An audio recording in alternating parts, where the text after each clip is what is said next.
You put a baseball in the center of a stadium, that's what the little ego identity, right? The little sense of separate personality. This is Christian, that's Michael. That's what that ego part of us is. Who we are is actually the stadium. And we've allowed this tiny, tiny, tiny part of who we are to think that it is all who we are. And to make all these important, consequential choices from a tiny and always limited and always fear-based perspective. The only way you're going to find fulfillment, right? Well, I think anybody who's stuck out this conversation this long knows, has lived long enough to know that there isn't anybody out there who's going to make us happy in so many parts of the world, and how many things we are so blessed to have here in the US that we take for granted, that I think it would be great for all of us to be aware so we can be grateful even for the little things. I agree. I know self-hatred. My entire adolescence was one long depression. Like, figure out this kid, knowing he was gay, who thought he wanted to be a priest, who wanted to serve God as I understood it then, and being told by that religion in which I was raised that I was an abomination, that I was going to burn in hell for eternity. So, suicidal fantasies and all that. What's up, fam? Before we get into this conversation, let me say this. Look, I know it's a thing, right? But if what we do here on this channel speaks to you, if it lifts you, centers you, or helps you see your life a little clearer, I invite you to like the video and subscribe so you stay connected. And if you want these conversations with you beyond YouTube, download the Thrival Journey podcast on your favorite RSS platform. It is a small ask that goes a long way, and it really, truly helps us create the kind of content that doesn't just entertain, but actually supports your journey of growth and alignment. So hit that like, subscribe. Let's breathe in, get present, step into the conversation. Mr. Christian, I want to welcome you to the Thrival Journey.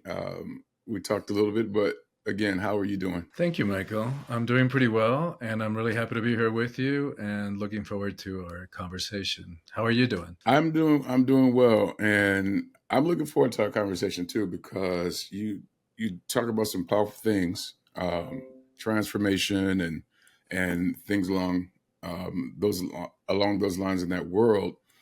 And what I want to do, I just want to go back before we get here, because I found your beginning information and your story very interesting. And so you were born in Havana, Cuba, and you and your parents fled communism. And I wanted to know, do you remember that? And if you do, like, how was that for you? Yeah, I remember when we left Cuba, I was 10. So I lived my first 10 years of life in a communist country. And I mean, yeah, there's so much to say about that. There's so many things we take for granted here in the US. I mean, not to mention the big things like freedom, and being able to do what you choose to do and study what you choose to study, and make your own way in life, practice whatever religious or spiritual beliefs you choose to practice. But here's an example from a thing that's it's a simple thing, but it tells a lot. Like, what's chewing gum to us here in the U.S. or in developed countries? It's nothing, right? We stick a stick of gum in our mouth and we spit it out, and without even having a second thought about it. Mm-hmm. We had it better than most in Cuba because my parents had several friends who worked for foreign embassies. So a few times a year they would get, treats like chewing gum. Remember the little chiclets packs? Yeah, of course. Yeah. So we used to get a couple of those and split it between the kids. I'm one of many kids. And we'd chew that piece of gum. At the end of the day, we'd get a glass of water, with a little bit of water, put toothpaste in it and stick our gum in there so it'd be minty the next day, and keep it going for 2-3 weeks until my mom found it and threw it out. So we'd have to hide it.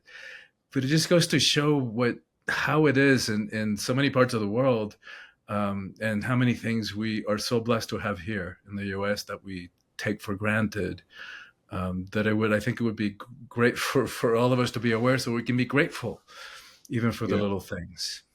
I agree. Well, wait a minute. So I want to get the essence of this. You didn't get gum because why? Because it wasn't available. It was not to be had. And the people, the friends that you had, that your parents had, they would bring you the gum, and then you'll be able to enjoy the simple things in life, bubblegum or chiclets or whatever. I mean, in that regime and those type of countries, you have like like you're allotted, you have this little book and you're allotted so many loaves of bread or so many gallons of milk according to how many people in the family. But most of the time you go to the store and the stores are bare. There's nothing. So no matter how much you're allotted, there's not the stuff. It's not like here where you go to the grocery store. And I remember the first time I went to a grocery store in Spain, because we left through Spain first. It was just overwhelming, the number of choices. Hmm. Uh, Even, toothpaste, Hmm. shampoo, like it's like an overwhelming number of choices. Do you think that just growing up with those years, those formative years, did that give you some kind of mindset in life? Yeah. I mean, that, appreciating more the little things and not taking things for granted. The other thing for which I'm really grateful is that, we had a TV, but there was nothing worth watching. It's like Mhm. literally old black and white movies, for American movies, um, and government propaganda. So we grew up reading, and I'm really grateful for that. I Yeah. developed a lifelong love affair with words and with books because of that. And Hmm. I think that deepened and expanded the way that I look at the human experience. Yeah. And also, we had to invent our own games. Like, there were no toys, or very Yeah. few toys to be had. So we had to be creative, and we spent a lot of time playing outside and inventing our pastimes. And that, I think, is like when I see my nieces and nephews, with their head stuck in a phone or TV screen, and like it saddens me. Yeah, when you were saying that, I was remembering, like, in my childhood, 80s, growing up, like we would make up games and play games, and we're all outside during the snow. I'm from Michigan. And, it was just, these are moments that late, like now in these years, that I think about. And it also helped me create, my creativity. And when I look at, my nephews and nieces, and they're like in the other room now, just playing video games. Like, go outside, like, get out. You know what I Yes, mean? exactly. Yeah. Exactly. We So used to we used to put on shows and plays and yeah, performances. all the fun things, Yeah. and it's different now. But I try to encourage them to, go outside, play football, do whatever you want to do, just get out, and get out of the TikToks and all that good stuff. But it has its place, but not all the time, right? Yeah. Yeah. So Yeah. Of course, it has its place, but it's interesting because the technology has allowed us to interconnect in some ways globally, but at what level, right? In yeah, some ways, we feel more isolated and alone than ever, yeah. because we're all in our unique little worlds, with watching our TikToks or Instagram, or just following, texting people. So Hmm. it's Hmm. it's a mixed blessing, the mixed It is bag. a mixed blessing. Yeah, I totally agree. Um, so coming from that world, traveling, you said through Spain, which is a beautiful country, Yeah. and then end up here. Like, what was the mindset when you got to America? Once you had all the bounty and the freedoms and as much chiclet as you wanted to get. Well, it was a shock. For one thing, I just didn't speak a word of English.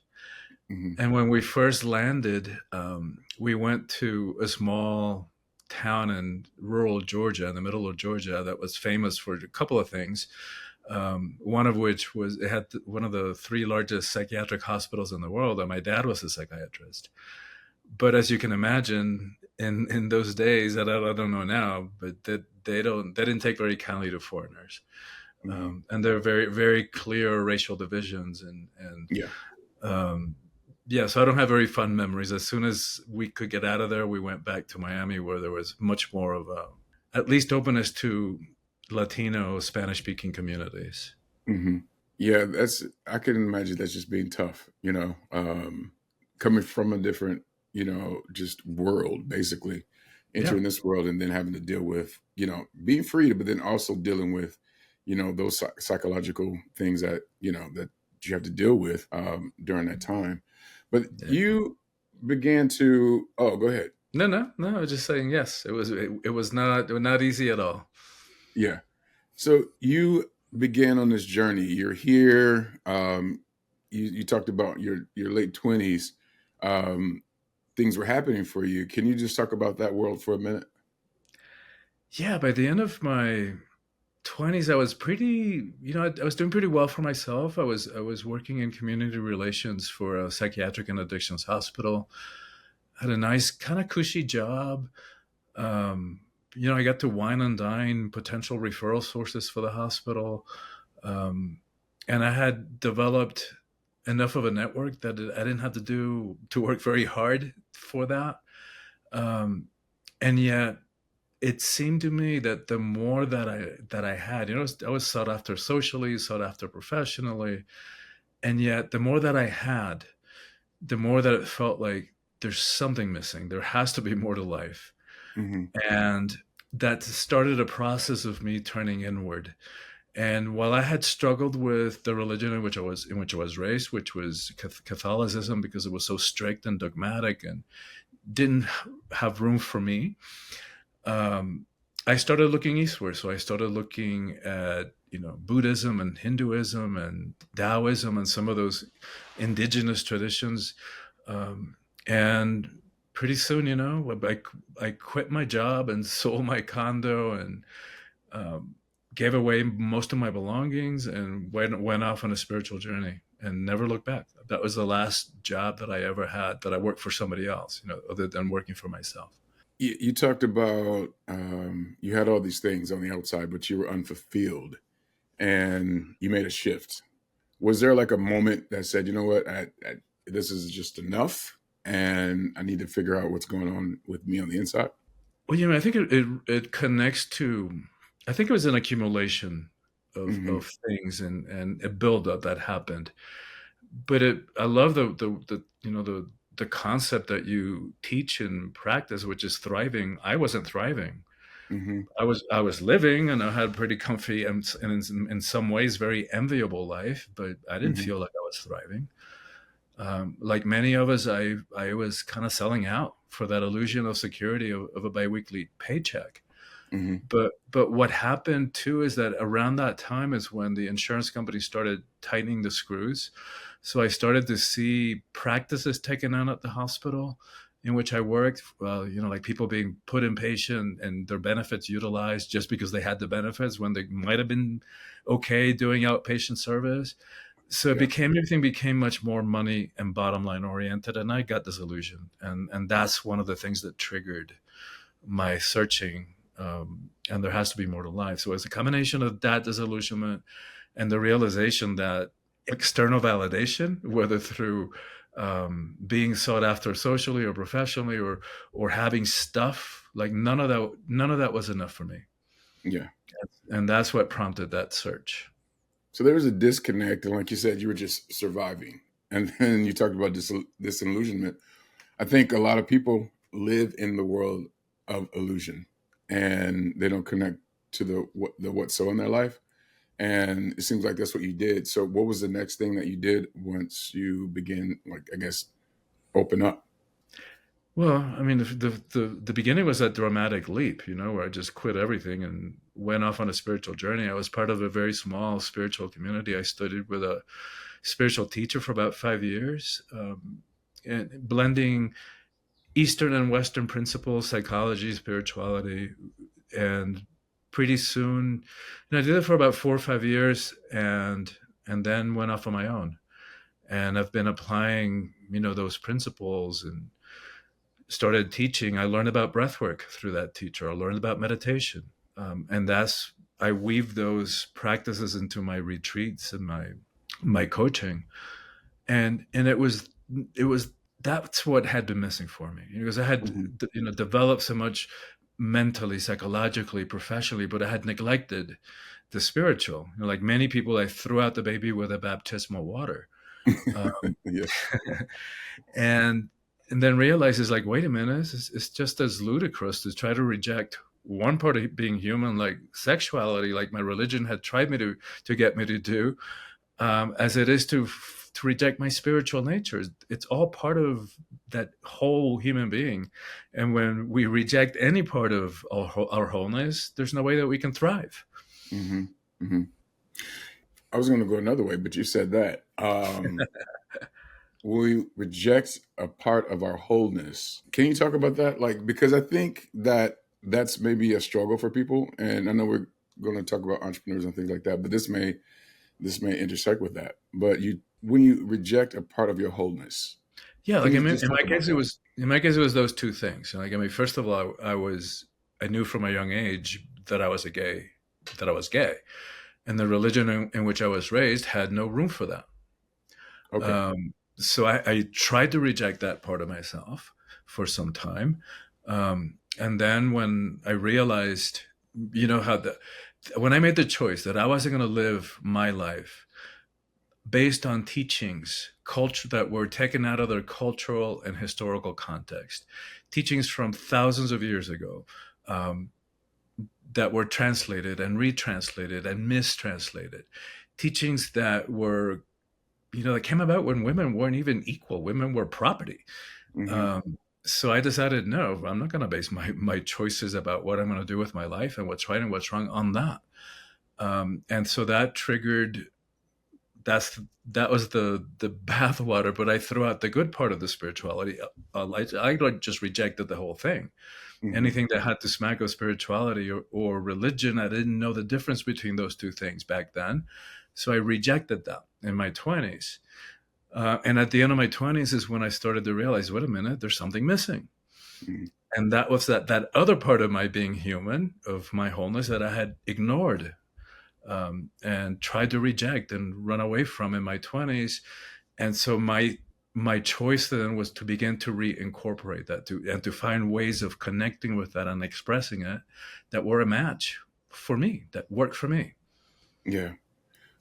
The question I have then is, what was the impact on the rejection of you? Because it could be different for everybody. It could be this, what you experienced, but there's an impact there. What was that impact for you? Of my having been rejected by Yeah. religion. Yes. Or just any parts of you, period. I see what you're saying. Yeah. Well, going back to wholeness and thriving, we can't be thriving if we're rejecting any part of who we are. In my case, whether it was sexuality or spirituality, it's like ludicrous to try to suppress, repress, ignore, jump over parts of who we are. It's just like another thing that we see often, which is spiritual bypassing. Mm, I don't want to look at the dark stuff. I don't want to look at the painful stuff. I just want to focus on the quote unquote love and light, and that stuff that we're trying to run away from, that we're trying to repress or stick in the back of the drawer or a closet somewhere. It's not going to go away, hmm. right? Or the painful stuff. It's not going to go away. It's only going to fester under the surface and impact our relationships and the quality of our lives from the subconscious.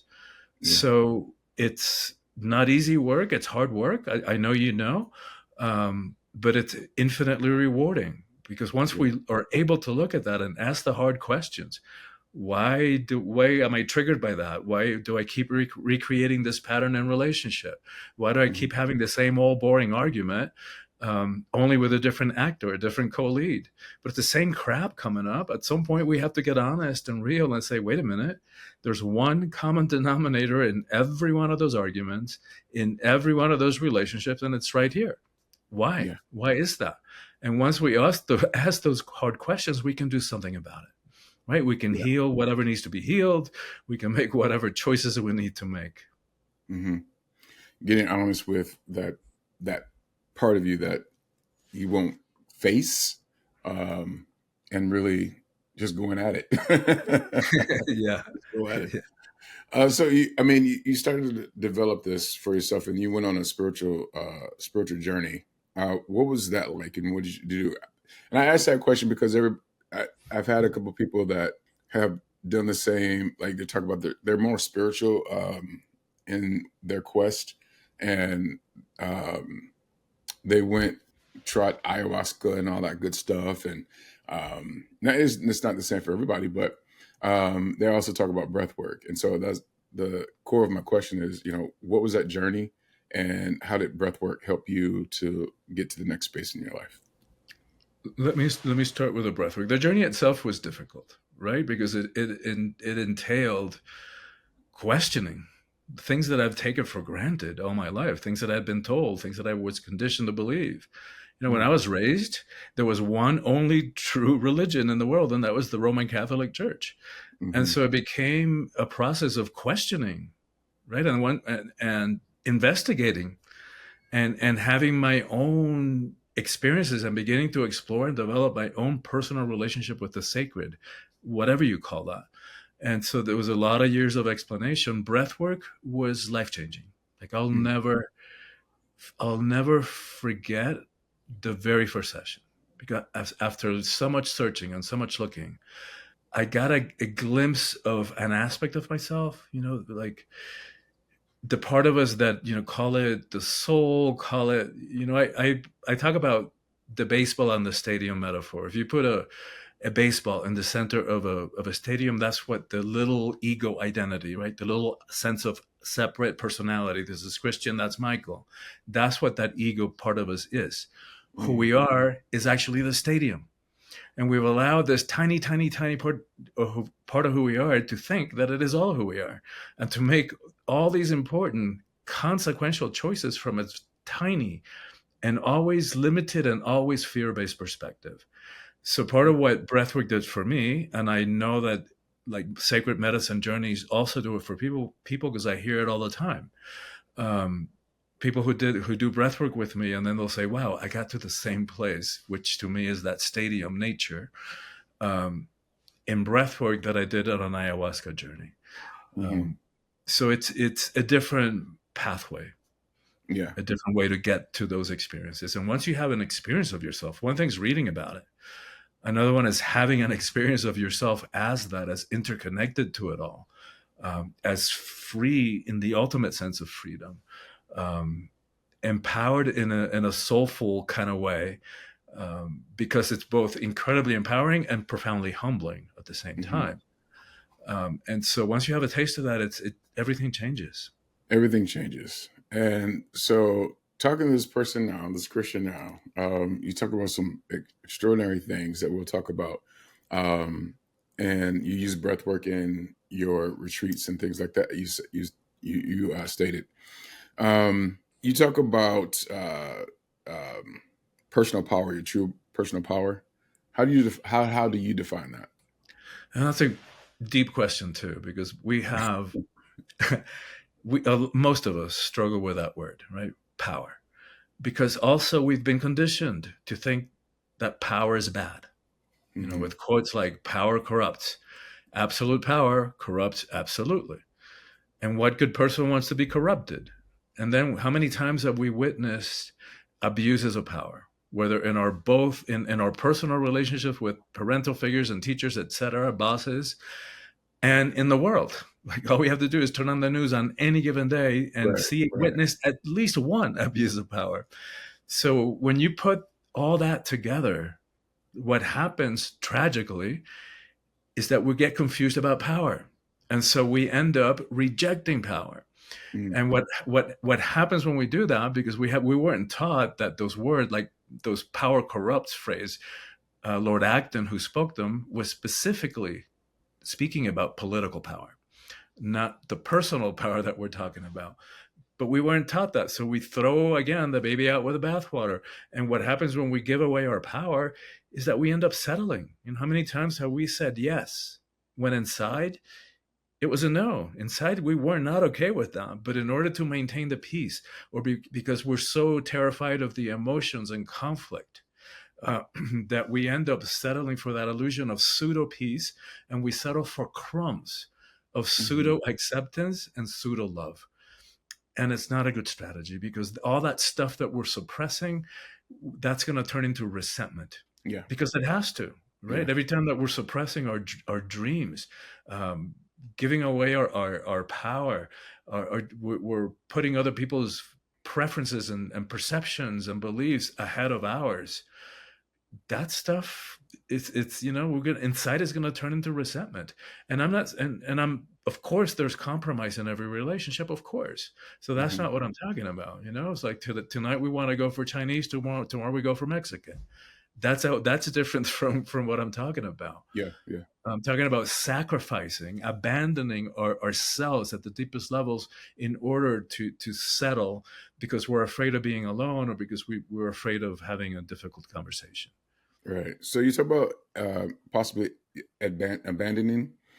How does one reclaim their power then if they're afraid of it or they're not really embracing it, their personal Yeah, power? yeah, that's a great question. I mean, first of all, understanding what we're doing, right? So beginning to understand our relationship to power, and that there are different kinds of power, and that we can step into a kind of personal power that is not hierarchical, that is not abusive, that doesn't require that we push anybody down, step on them, put our knee to their neck in order to prop ourselves up and feel powerful.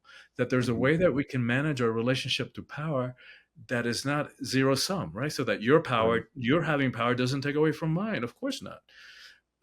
And so that we begin to move more into the direction what I call soulful power, but it's more like power with rather than power over. Mhm. And so that's, and then beginning to pay attention, right? We can't do anything about what we can't see.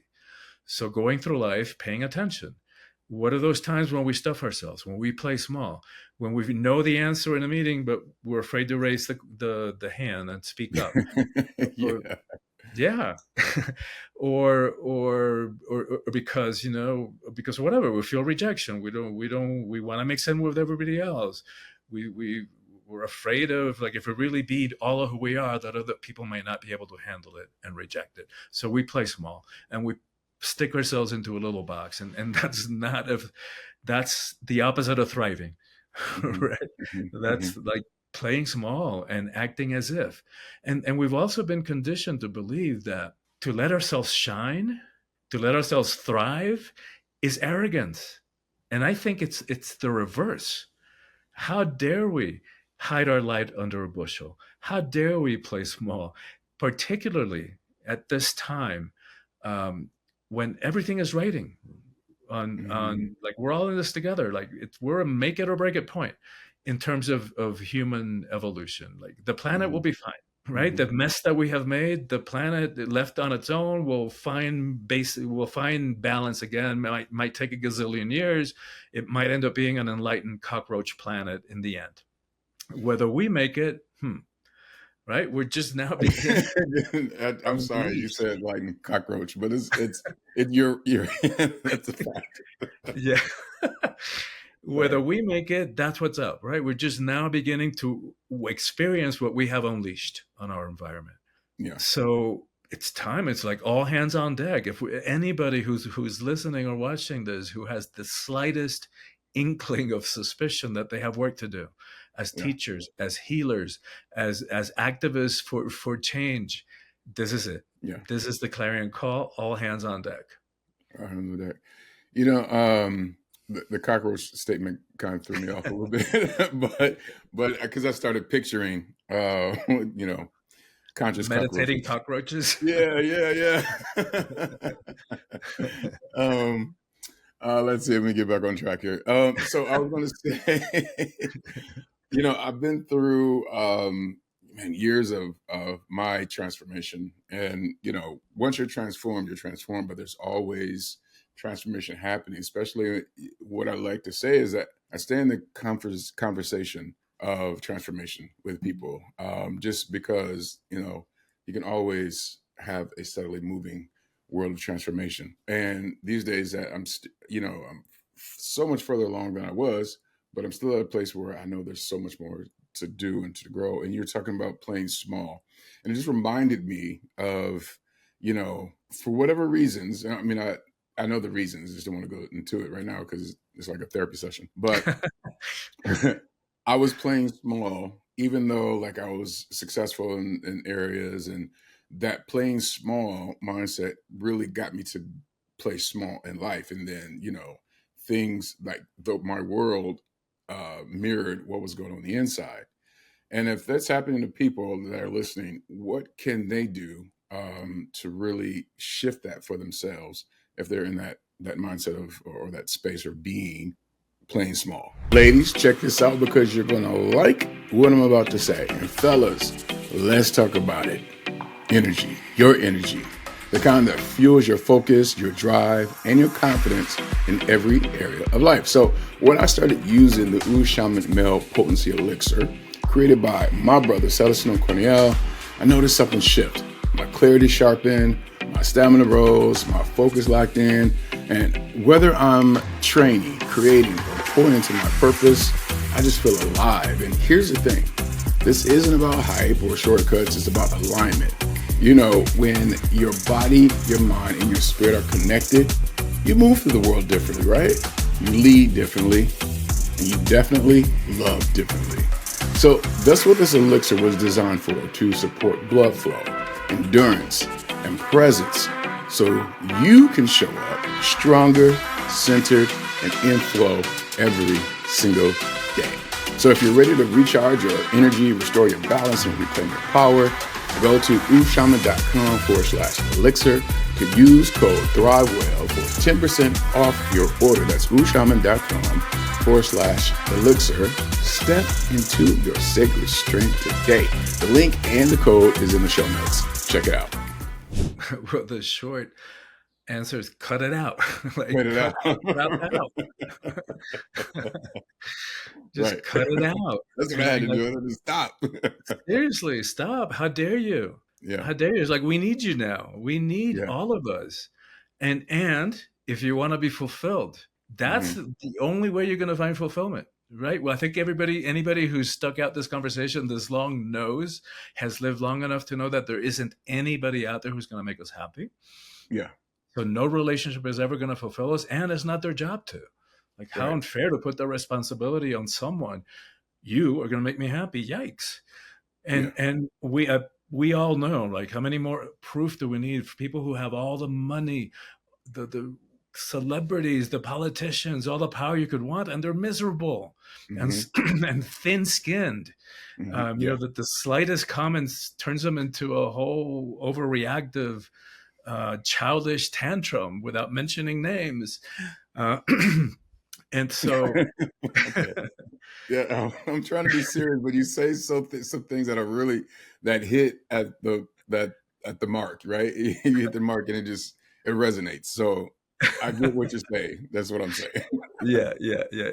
So the only thing, as far as I'm concerned, the only thing that is ever going to fulfill us is giving expression to that unique human potential Hmm. that lies inside each one of us. There isn't anyone else in this universe, or any other universe for that matter, who has the same genetics, the same set of experiences, the same desires, preferences, dreams that make each one of us unique. Hmm. If we don't give expression to that, ain't nobody else going to do it.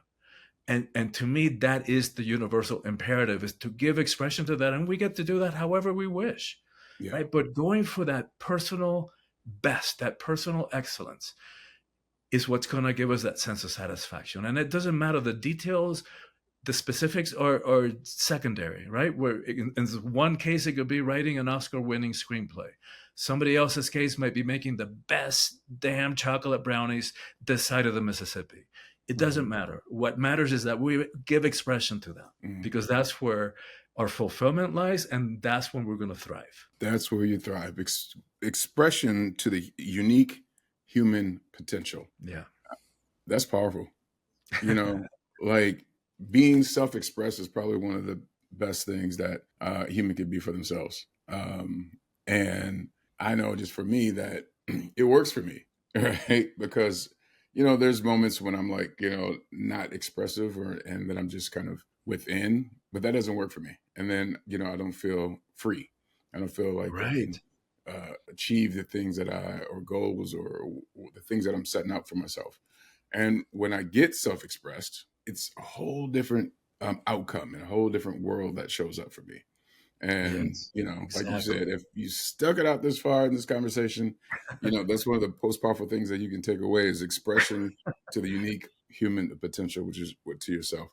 Yes, And and let me clarify, Michael, just in case anybody's wondering or projecting. Oh wow, well, Michael and Christian, they're different. It's like, wait a minute, no, slow down, because I know self-doubt, I yeah, know self-hatred.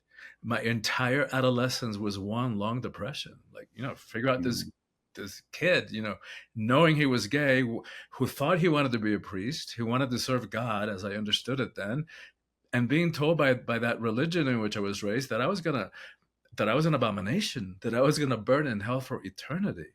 So suicidal fantasies and all that. So I know if flash forward to today, never ever ever do I feel self-doubt. Like, no Mm-hmm. matter the circumstances, whether a relationship works out or it doesn't, whether a project succeeds or it fails, in quotes, never ever ever do I question my sense of self. My self-worth is unshakable, and I know if that can happen in me, that can happen in anybody. And yeah, it's going to take work. You have to go within and figure out who you are and ask and face yourself, and do whatever healing work you need to do to free yourself. Yeah. That's probably the first step of really, if you're in the world of survival, which, it's common, and you are looking at, how do I thrive, or how do I get into that world of thriving? I was going to say thrival, but I don't think it's a word, but it shows Oh, up but I somewhere. love that. Maybe it should be a word. I love Maybe that. it should be Thrival. right. Man, Michael, I think you just coined a great word. Yeah, I'll take it. I'll take it. Making that the first step is really going within and just really checking yourself to make that next step. And so you are TEDx stage. You're a TEDx talker. Yeah. How was that experience? Well, and that's to that same point. Like, as a teenager, I was painfully shy. Like, I Mm-hmm. was okay one on one, but if you added a third human, clammed up. Mm-hmm. Speaking in public in front of a group, forget it. Not gonna happen. Mm-hmm. And I knew, and yet I knew that in order to express myself, in order to have a chance at thriving and fulfilling that human potential that we were talking about, I knew I had to get over it. I had to get over that fear. Yeah. Um, and managed to get through college without speaking in public. But then I said, right, I got to do something about this. So I signed up for a public speaking course. Hated it Really? because for 14 weeks on Thursday nights, I had to get up and give 3 2-minute speeches. Come Monday, I was already dreading it. Mm-hmm. But what happened? After doing it and doing it again and doing it again 3 times a week for 14 weeks, it stopped being such a big deal. So I didn't know about this then, but there's a concept that I learned later, which is from a book titled, by Susan Jeffers, Feel the Fear and Do It Anyway. And here it is in 30 seconds. Imagine a series of concentric circles. So this Mm-hmm. center circle, that represents our comfort zone. This is where Mm-hmm. we're comfortable now being in the world, being with each other, relating to others. Every time we take a little step and push beyond that comfort zone, we're stretching out that comfort zone. So if we would take that on, it doesn't have to be 3 times a week on Thursdays. But if we would make the commitment that every week we're going to do something, one thing that's going to push us out of that comfort zone. And it could be anything, right? It doesn't have to be huge. It could be a huge step, but it could be a little thing like saying yes and going on a coffee date, or saying yes. You know what? I am going to put my application for that job that just came up in my company. Every time even if we don't get the job, or even if the coffee date doesn't turn into anything, just by that act of Mm-hmm. pushing out and pushing out, we're pushing out our comfort zone. And that's irreversible. By the end of Mm-hmm. 52 weeks, we're going to be way out here. Yeah. Irreversible. Yeah, I like that word. I was just thinking, connecting what you're talking about to what I have to do in my business, which is a part of it is sales. And I had it that I hated sales. This just occurred to me. Yeah. How it occurs to me is that, it's just a thing that I just don't like doing. But I had to shift my thought and mine, just the way I was being about it, and saying, you know what, I do. Like, people are looking for answers, and I have an answer for you. Yeah. And just go into those conversations with authenticity and really listening for what they're looking for. And if I can serve them and support them, then I'll do that. So when I have to get on a phone call and all that kind of good stuff, like, that's me opening opening up, because, man, I'm telling you, I hated it. And it's still a thing that I'm still building. I still resist that too. I get it. I get my heart goes. I feel you, man. I feel you. Yeah. And yet you've got the right reframing, right? It's like, how dare you, how dare us withhold the services, the wisdom, the skills, the practices, the programs that we have developed that we know without a shadow of a doubt can make a difference in somebody else's life. Yes. How dare Yeah. we allow our fear, our judgment about sales, or our resistance to doing that get in the way of that for somebody else? Hmm. Yeah. Don't do that. Don't do that. Don't do that. And what I thought was interesting, I was looking at your information, and you have a book. Is it Conscious Love and Relationship Healing? Yeah, yeah, Um, just to take it romantic for a little bit, and we're talking about like how we relate to ourselves and others, and purpose and things like that. And you talk about relationship, our relationship to relationships. yeah, Can you talk about that concept right there? yeah. So part of what I did in the book, which is called Conscious Love, transforming our relationship to relationships, is about shifting the way that we approach relationships. Because if here to use one example, I use 10 different ways in which we get stuck in relationship, that we have relationships crap come up. The first one is basic, right? Is if we're approaching the relationship hoping, dreaming that it's going to complete us, that it's going to make us happy, forget it, Mm, right? Like we were saying, so those relationships are not going to work. hmm. And like we were talking about before, it's not fair to put that heavy responsibility on a relationship or another person, right? I've got so much banking in this. My validation of my worth, my happiness as a human being, my possibility to thrive in life all depends on you and this relationship. Yikes. It's a Yeah. big responsibility.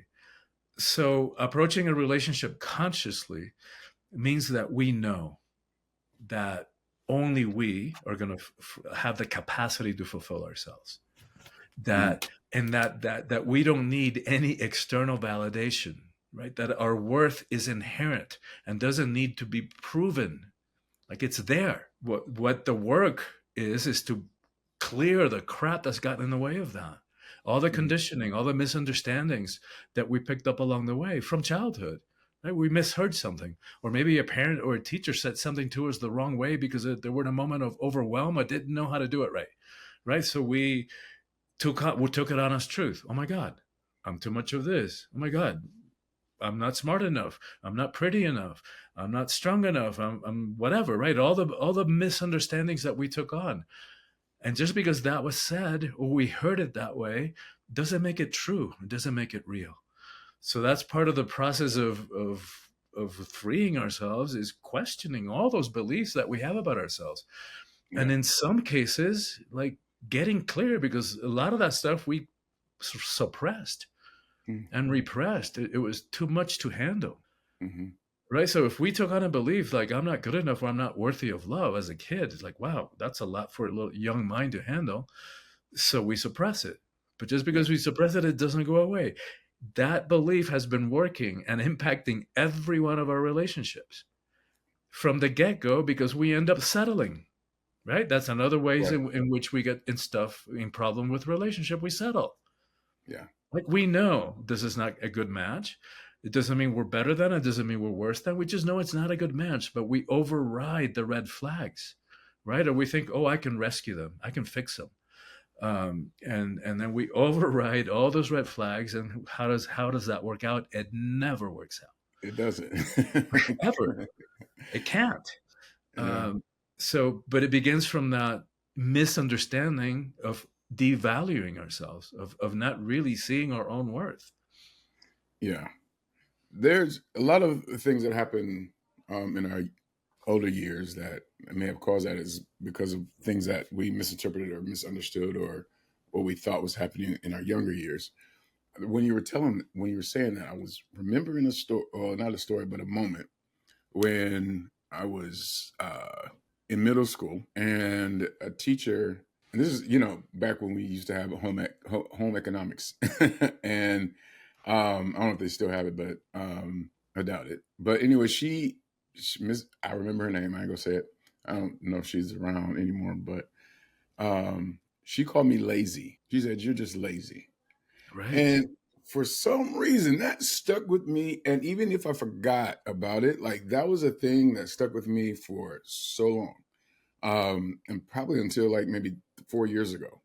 I was in a conversation with somebody else, and she had to just bring me back to that moment. And she was like, "You're loved, you're appreciated, you're not late." She didn't say you're not lazy, but she gave me all the great attributes of who I was. But though the moments like that really ran my Yeah. relationships with people and my life. That's exactly right. That's a beautiful example of things that somebody said, either with maybe they had good intentions. Maybe her intention was like, if we're going to be generous, maybe she was trying to get you to work more in school. But to label it lazy and to tell a kid that is so not right. That's Yeah, wrong, right? But rather it than is. understanding what's going on with him, Mhm. maybe he's having trouble at home. Maybe he's not getting enough sleep. Maybe whatever, not enough food. Maybe he doesn't have support to do his homework. Whatever it is, there could be a 20, 30, 40, 50 reasons why he wasn't doing the homework. Right. And to label it lazy is just not, I hope that teachers aren't doing that kind of stuff anymore. Yeah, I hope not. But yeah, it is so crazy because years later, here I am talking about it still. Even it doesn't affect me the same way because I've done the work, and I'm okay. I know who I am, and Good. lazy ain't it. Good. Lazy Yeah, of course not. ain't it. We wouldn't be having this conversation here, and you wouldn't be producing a podcast if you were. Not Um, even because this is a lot of work. Dyslexia. Dyslexia is another one. I know friends who were dyslexic coming up, and the teachers told them all sorts of negative crap. Yeah, It yeah, had nothing to do with their ability to read or their wanting to read or lack of interest. It's just they saw things in a different way. yeah. Right. I was just listening to someone I can't remember, but they were talking about their dyslexia. See, I can't even say it, and how it really affected them. But their mom knew that he was dyslexic, but didn't tell him until he found out. Like, I don't know, a note or whatever it was. But she didn't tell him because she didn't want him to use that as a crutch. Right.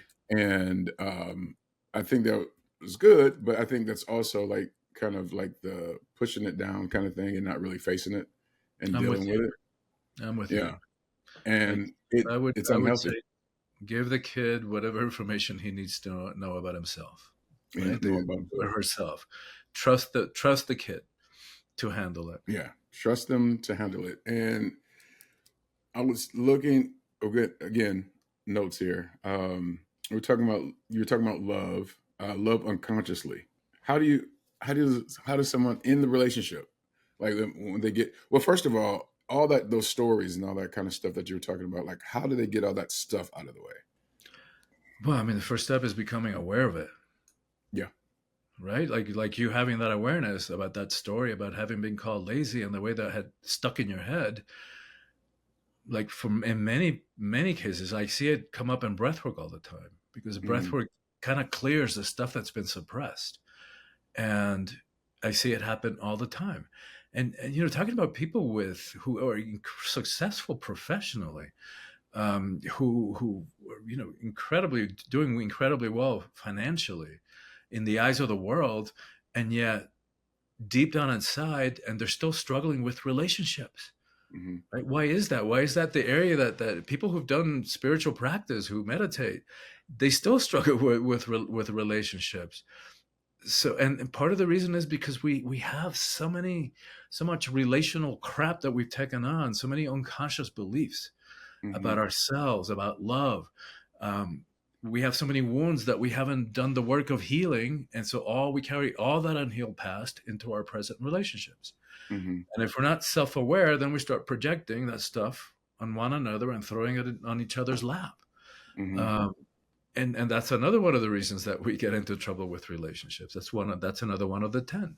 So Yeah. how do we do it? First step is become aware, right? Mm-hmm. Ask yourself the hard questions. Start looking at patterns. Um, Use other humans as mirrors, right? We all have blind spots. So there's Mm-hmm. parts of us that we're never going to see. But if you're in a relationship, and this could be any relationship, it could be a sibling, could be a coworker, whatever they do, The more that whatever they do gets us, triggers us, pisses us off, the clearer the sign is that we're doing that in some other way. Mm-hmm. So if it's there, it's here. And the details could be completely different. Mm-hmm. So let me give you an example. Some years ago, I was dating somebody. I started dating somebody, and all of a sudden, started not showing up. Like no, didn't show up for dates. No emails, no texts, no calls, nothing. I didn't get it, right? Because I was like focused over there. What's going on with him? Called him at work. He's not working there. So drugs. Did he get fired? I didn't get it. So subconsciously, I had to create a different situation. In order for me to get what was going on. So I was trying to set up to communicate with a literary agent that I was working with at the time, who was great about communications, usually. Like she'd get back to me within 24, 48 hours. A week went by and I hadn't heard from her. Okay, that got my attention, right? Two people, different walks of life, kind of doing the same thing, right? But because these are blind spots, let's focus on the projection first. What are they doing, right? Mm-hmm. So what were they doing? They weren't showing up. They weren't doing what they said they would do. They weren't keeping their agreements. They weren't keeping their word. So therefore, they were out of integrity, right? Mm-hmm. Easy to see over there. Turn that mirror around. You know, the mirror that we flash in front of it, like we shove in front of somebody's faces. You do this, right? Turn that around. How do I do that? It took me a few days because I Mm-hmm. was looking in the wrong place. I was looking in relationship to others. Am I keeping my agreement? Yeah. Am I showing up in that relationship? Yes. Am I doing what I said I would do? Yes. And then it hit me in relationship to my writing. How many times had I said to myself, I'm going to finish that chapter by such and such a date? Did I do Mm-hmm. it? No. I was doing other important stuff. I was doing retreats, traveling, whatever, coaching, whatever.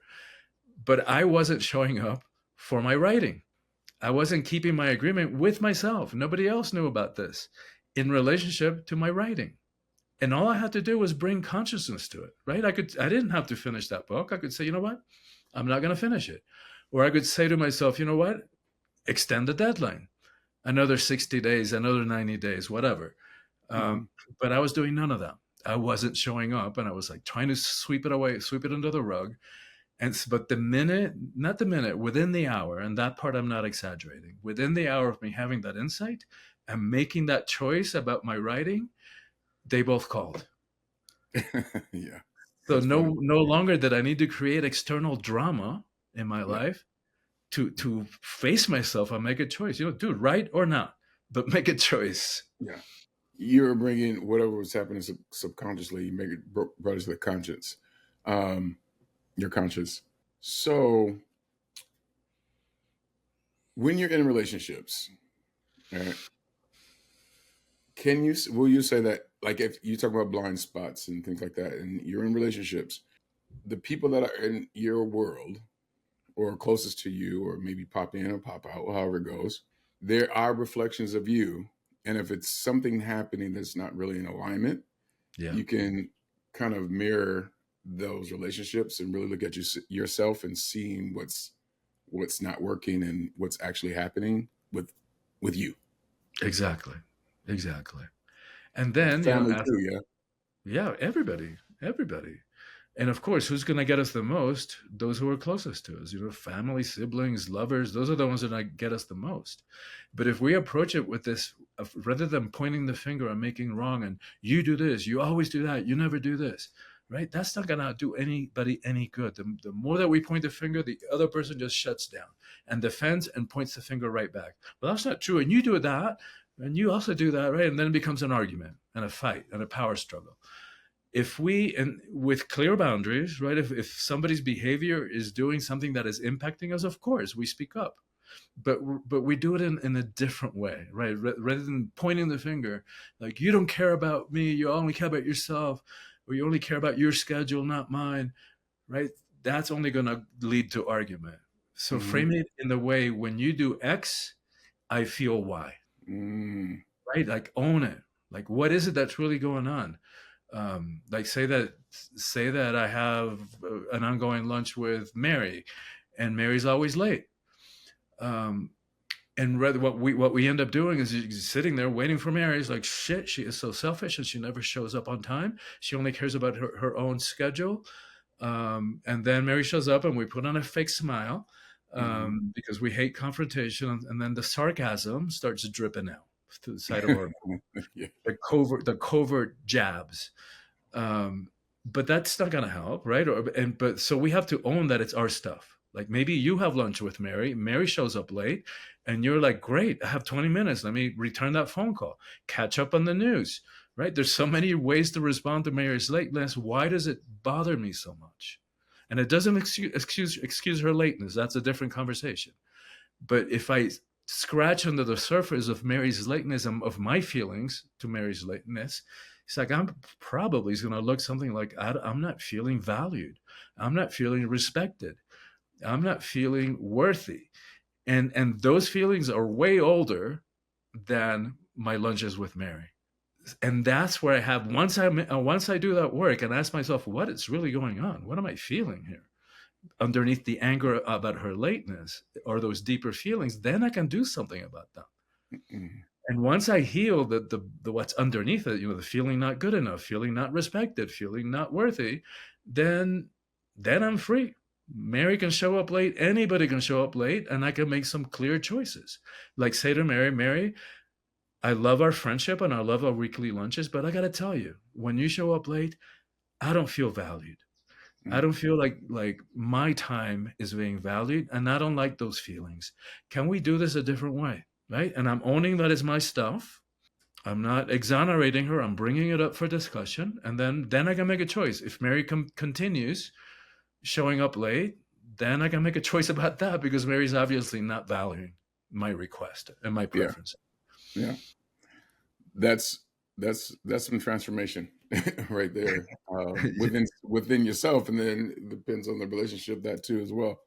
Um, and you know, it's a practice, right? The whole transformation thing. And how do people sustain their transformation to themselves and relationships when it does begin to transform? I mean, I think some of this stuff is irreversible. I really do. Once we get to the core, right, to the core of the stuff, the misunderstanding, the lie that we're not worthy, that we don't deserve respect, that we don't deserve to be loved, right? That misunderstanding. There are ways with practices like breathwork that once it clears permanently. There may still be some behavioral habits, just because we've been doing things for a certain way all our lives. So it might take a while for the behavior to catch up with the new identity. So part of it is becoming really present, right? And rather than going through life distracting ourselves and running away from looking at ourselves and why we do the things we do, like become present, like observe yourself going through life. Are you recoiling when somebody does or says something? Are you feeling anxious when somebody does or says something? What is that? Are you feeling reactive when somebody does or says something? What did that trigger? And rather than reacting, sit with it and ask yourself, what's really going on here? What am I feeling? And what's Hmm. underneath it? Right? What's underneath the anger? What's underneath the defensiveness? Because it's always going to be less than we thought it was. Yeah. It feels scary because it's scary to that young little mind, right? Who was told that they were lazy or that they weren't smart enough or they weren't good enough, whatever they were told, and we suppress that stuff, but it's been growing under the surface and becoming much bigger than it actually is. Yeah. Much bigger. Deal with it. Deal with it. It's so worth it to deal with it. So worth it. It is, because what I find is when you deal with it, there's freedom that Yes. that comes. Yes. Yeah, and dealing with it and bringing freedom actually gives you access to more things in your life, and it's you talk about your soul power. Yeah. um, that I think.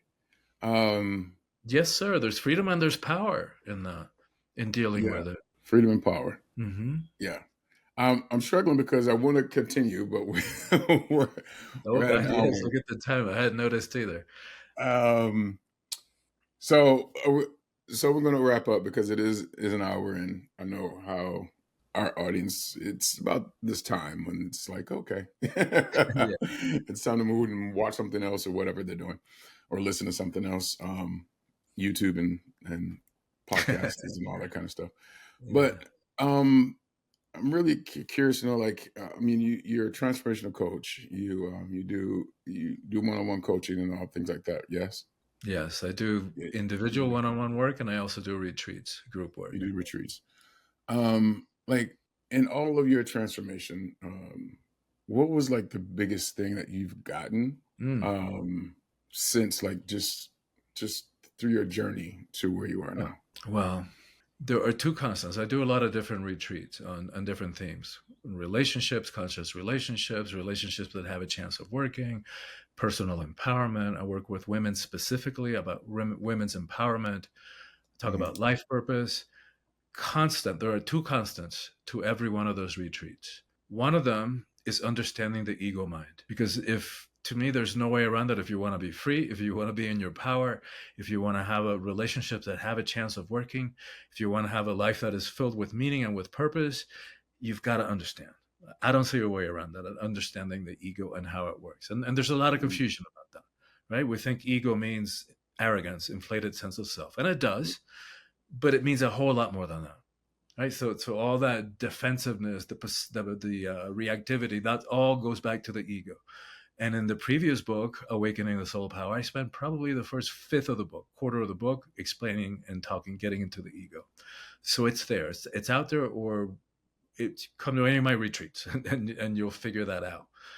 And then the second question is breathwork. Like, that's the other constant, because all that unhealed stuff, all that traumatic stuff, all those misunderstandings that we picked up along the way, they get cleared, they get healed, and I've witnessed it countless times. And I know it's hard to believe that just by breathing, that stuff can happen. And it's a particular style of breathing. You breathe for about an hour and a half, and amazing stuff happens. Um, and I can't argue with the results. It works. Mhm. Lives change. Life change. Oh man, Christian. First of all, thank you for being on the podcast. Thank you for being like just extraordinary and within this conversation. You've given away a lot of powerful tools that people just from the conversation could take and use in their lives. But I believe, and I've never been, but I believe you would have a powerful retreat um, and some powerful books, which I'm already ordering. But um, how do people get in touch with you if they want to come to retreat or get books from you? Yeah, well, thank you for asking that, and thank you for having me on the show, Michael, and thank you for having the show. I loved the conversation. I love the back and forth. I love the depth of your questions and your own experiences and your humility in sharing some of your own personal experiences. I really appreciate that. And to me, that's leadership, right? That's authentic leadership. Um, in terms of how to reach me, probably my website's the best way to do that. From there, they can access my email or my social media. The website is soulfulpower.com. SOULFULPOWER.com. And I look forward to hearing from them, and I look forward to staying connected with you.